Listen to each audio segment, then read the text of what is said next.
Hey, it's Chris Pre with SmartRealEstateCoach.com. You know, we've been talking about grit for a long time since we had Rudy Rudiger as the keynote for our QLS Live event back in the fall of 2019.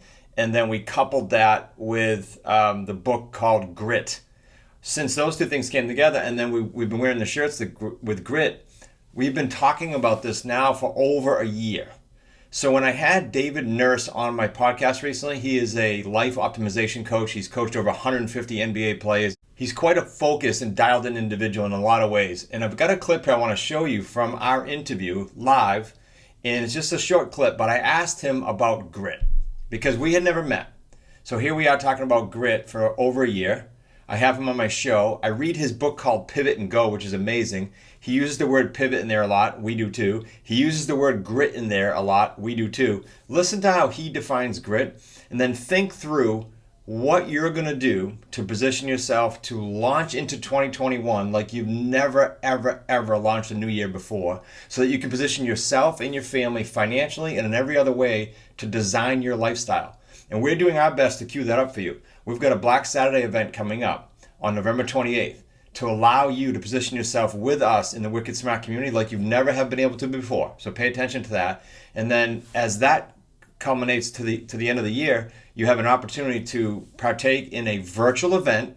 You can sit in your pajamas or whatever else you want to wear. Actually, you can put your video off and not wear anything. I don't care. But on January 9th, we're going to host that event.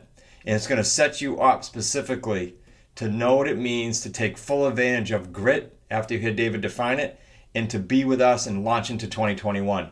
To register for that event, you can't miss it, guys. Go to wickedsmartkickstart.com, and I'll see you there. Enjoy the clip. Are there things when you meet someone for the first time, you're coaching them, you meet them for the first time, are there any qualities that stand out after a few minutes where you go, they got it, or they don't have it? Is there anything at all that comes to mind like that?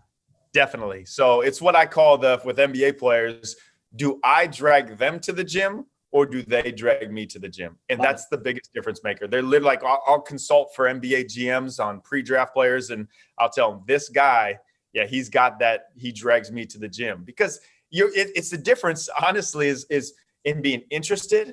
And 99% of us can be interested, but the difference is committed, interested versus committed. And that's that extra 1% step that we talk about leads you to that absolutely committed. So when I am with an NBA guy, first off, like I can tell, like, do they care about all the fame, the Instagram following, the sponsorships, or do they just love getting better? Do they love being on the court? And that's how I tell the difference between if they're going to have this potential to be great.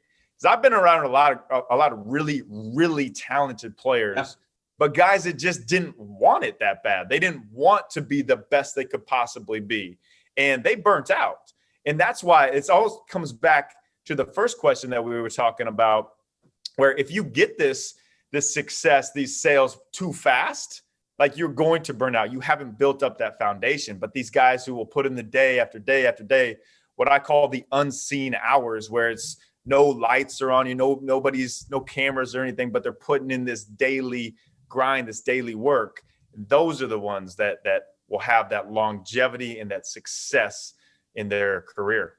So you said something interesting there. You said something about too fast. That was interesting. So do you think there's actually some danger there when they hit it too fast in anything?